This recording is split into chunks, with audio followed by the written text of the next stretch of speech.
Voilà, après cette pause, mesdames et messieurs, déjeuner bien mérité, on est reparti avec ces différentes conférences tout au long de cet après-midi. On va commencer avec la première de la société Cyberium, représentée ici par Gilles Loridon, qui est cofondateur, on va y arriver, et président, qui vous propose pendant 15 minutes à peu près, c'est ça? Oui. Bon, si on déborde un petit peu, vous inquiétez pas, on a un peu de temps.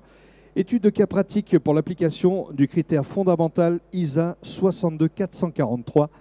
Voilà, je vous laisse en compagnie de Gilles Loridon. Bonne conférence à tous. Merci. Cet après-midi, on va parler de ASC, le standard international de cybersécurité pour l'OT, qui est aujourd'hui un des seuls qui, au niveau international, a parlé de cyber au niveau OT. Donc pour nous présenter rapidement, on est dans l'OT depuis 15 ans. On est essentiellement, en Moyen-Orient et en Asie, et on bosse essentiellement avec les infrastructures critiques, que ce soit l'électricité, le gaz, le pétrole, les transports, les centrales nucléaires, ce type de clients.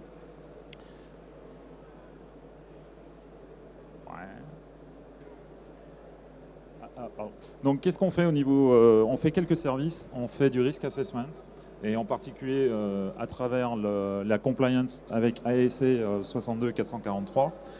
On fait aussi un peu de tests de vulnérabilité et de pénétration en passif sur les infrastructures critiques. On fait du threat profiling à travers la méthode IRAM 2.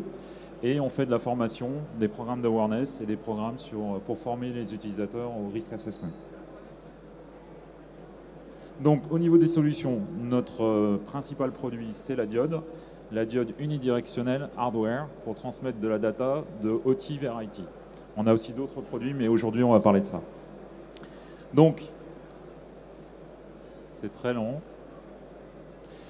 On est compatible avec toutes les diodes hardware du marché. Donc il y a plusieurs diodes hardware sur le marché. Il y a des produits hollandais de Fox qui est certifié EL7+ au critère commun. Il y a notre propre diode Cyberium. Et il y a une diode d'Alantis. Ils sont présents au FIC, je vous invite à aller les voir. Ils ont un produit exceptionnel qui n'a pas d'alimentation électrique. C'est une diode purement optique, sans circuit électrique, sans circuit électronique. C'est assez unique, c'est un produit vraiment intéressant. Bon, ça marche pas génial. Alors, pourquoi je vous parle de diode et pourquoi je vous parle de ISA 62443? Donc ISA 62443, c'est une famille de standards qui adresse les besoins des opérateurs d'infrastructures critiques, des vendeurs et des service providers ou de ceux qui font des produits. Donc il y a 4 familles de standards. Chaque fournisseur de services, fournisseur de produits, opérateur ou mainteneur a sa famille de standards. Donc là, c'est marqué. Les 2 premiers standards, c'est pour ceux qui opèrent ou qui sont propriétaires d'une infrastructure critique. Les service providers, c'est les 2 du milieu, la série -2 et la série -3. Et la série -4, c'est uniquement pour les vendeurs de produits. Alors, il y a une différence fondamentale entre ISA et ISO. ISO, vous pouvez certifier quelqu'un, ISO peut être certifié lead auditeur ou lead implémenteur, et vous pouvez certifier un process sur 27 000. Vous pouvez certifier un process. Là, on ne peut certifier que des produits. La certif ne marche que sur des produits. Il n'y a pas la notion de certifier un process ASC 62443. Donc, quand on parle de contrôle, il y a un standard dans la famille -3 qui est 62443-3-3. C'est le standard qui donne la définition, les requirements pour tous les contrôles pour l'OT. Alors là aussi, il y a une nuance par rapport à ISO. Dans ISO, les contrôles ne sont pas définis par rapport au niveau de sécurité. Si vous êtes familier avec l'OT, vous connaissez SIL, SIL 1, SIL 2, SIL 3 pour les automates, qui est le niveau de la sûreté, de la safety. Sur ASA, on a SL, le security level. Donc un système, par exemple Fire and Gas, Emergency Shutdown, va avoir un certain niveau de sécurité. Donc si ça touche la sûreté, en général c'est SL3 ou SL4, qui est l'équivalent en gros de SIL 3 pour la sûreté, pour l'équipement de sûreté. Donc les contrôles, c'est difficile. Les contrôles, la définition des contrôles dépend de votre niveau de sécurité en fonction de l'équipement. Donc pour des systèmes différents, vous aurez des niveaux de sécurité différents et des requirements différents. Est-ce que c'est clair ce que je dis ou pas vraiment? Ouais, ça va? C'est clair? Donc ça, c'est très très différent d'une approche ISO et ça rend les choses un peu plus touchy à expliquer aux opérateurs. La deuxième différence majeure, c'est que quand on parle d'IT, on parle de CIA, Confidentiality, Integrity, Availability. L'ISO, c'est pour l'IT, pour l'OT. On a autre chose. Est-ce que vous pouvez passer la slide, s'il vous plaît, parce que ça ne marche pas. Voilà. Pour l'OT, il y a 7 critères fondamentaux qui regroupent CIA plus 4 autres critères. Le premier critère, c'est identification, authentification, contrôle. C'est comment on accède le système OT, la politique d'accès, les droits, les logins, les passwords. Use control, c'est comment on contrôle l'utilisation du process par les authentifications. Est-ce qu'un admin peut faire des manœuvres qui sont liées au supervisor? System integrity, c'est integrity. Data confidentiality, c'est confidentiality. Restricted data flow, c'est que par exemple les données safety restent dans le réseau safety et ne vont pas dans le réseau non safety et vice versa. Timely response to event, c'est être capable de réagir rapidement à un événement de cybersécurité. Et resource availability, ben, c'est availability. Donc vous retrouvez le CIA, confidentiality, integrity, availability, plus 4 autres critères fondamentaux. Donc là aussi, on s'éloigne de l'IT.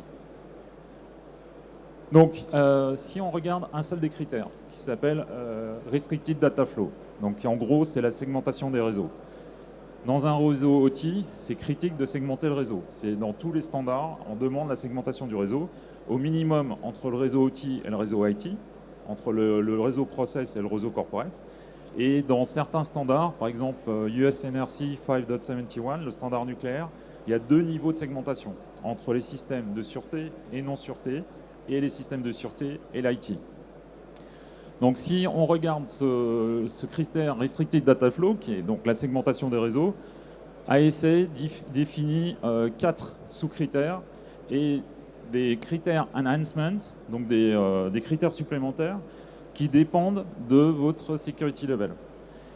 Est-ce que vous pouvez satisfaire ces critères ASL 4, donc au plus haut niveau de sécurité pour typiquement les infrastructures de sûreté, comme votre emergency shutdown, votre système fire and gas ou votre HIPS?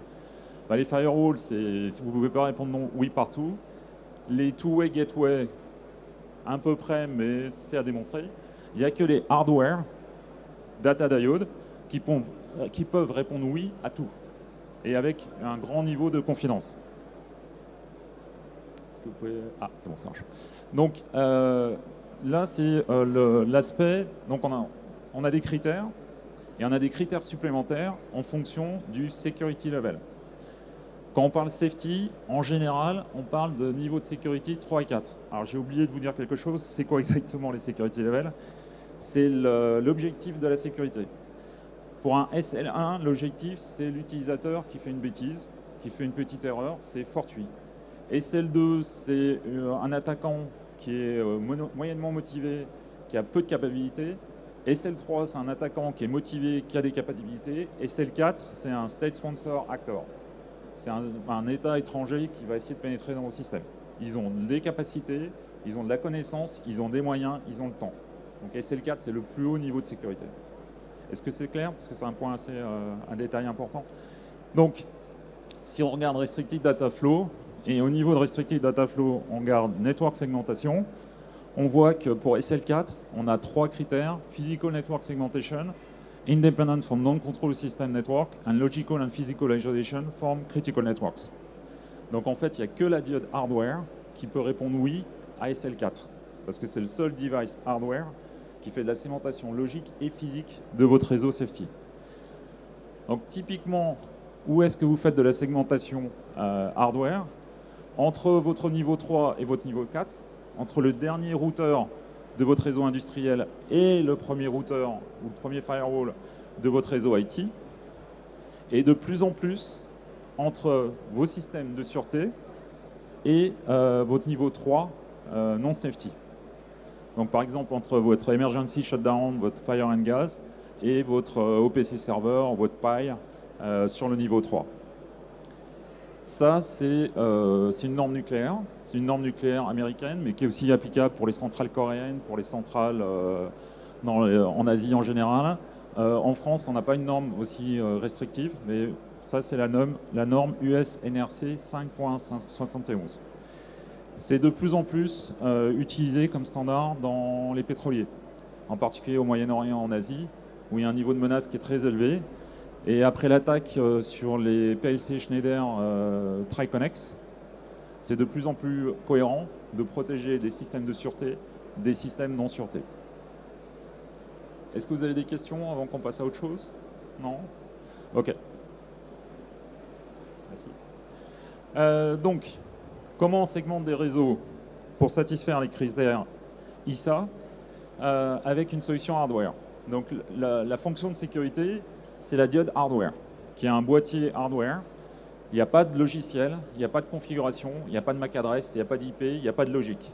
C'est une propriété dure, physique du matériel qui permet de garantir que le signal fibre optique va être transmis que dans un sens.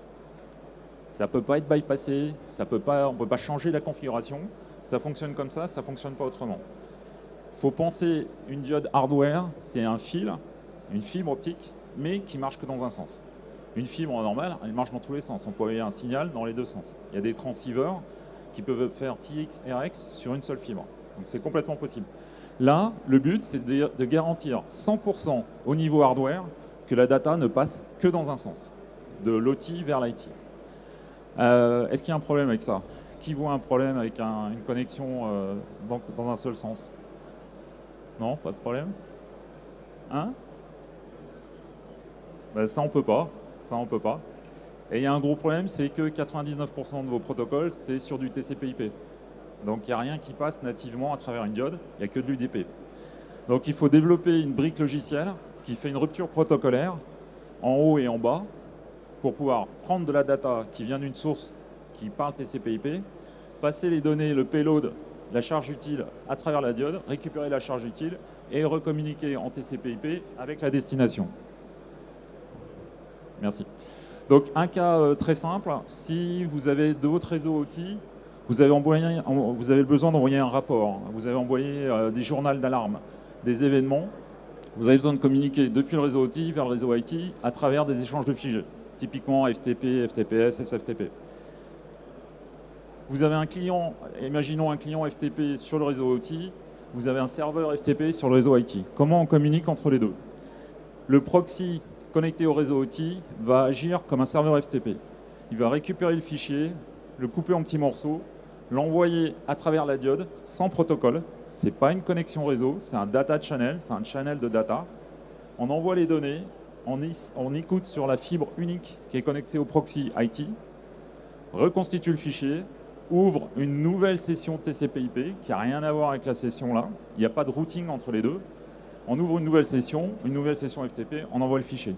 Donc là, on a une session FTP sur une connexion TCP/IP, ça peut être du 10.10.50.23. Et là, c'est du 192.68.10.5. Il n'y a pas de routing. Il n'y a pas de route réseau entre les deux réseaux. Ce n'est pas une connexion réseau, c'est un canal de données. Donc c'est assez particulier comme implémentation. S'il vous plaît. Alors un autre, ça c'est le business case que la plupart de nos clients ont. Donc transmettre des fichiers, c'est la base de la transmission OT-IT.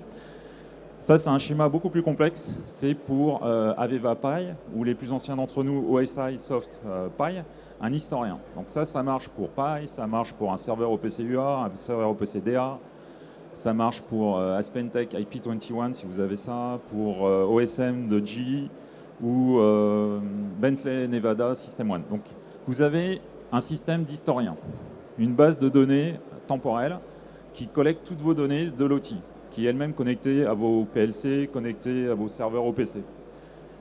L'historien va stocker toutes les données et vous avez besoin de faire une réplication en temps réel de l'historien sur l'OT vers l'historien sur l'IT. Malheureusement, ces logiciels, ils ont des API qui ne parlent que TCP/IP. Donc nous, on a développé une brique logicielle qu'on peut avoir disponible en haute availability, active-active, qui permet de faire une réplication en temps réel d'un historien de l'OT vers l'IT. On réplique les données et les métadonnées. Donc si vous connectez des nouveaux PLC automatiquement, et que vous mettez à jour votre serveur Pi, automatiquement, on va mettre à jour le serveur Pi central. Vous pouvez faire ça sur toutes vos usines. Vous avez 15 usines partout en France. Et à Paris ou à Lille ou à Lyon, vous avez votre centre de commandement qui a une image en temps réel de tout ce qui se passe sur les 15 usines. Ça, c'est très utilisé dans le monde du pétrole.